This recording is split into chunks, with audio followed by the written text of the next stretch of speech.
செய்யவிட்டா இந்த மங்கையான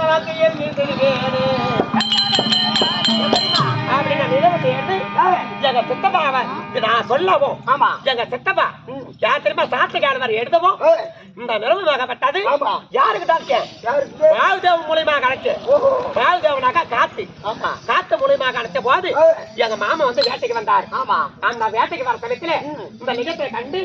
எங்க மாமியார் சொன்னபடி எங்க அத்தை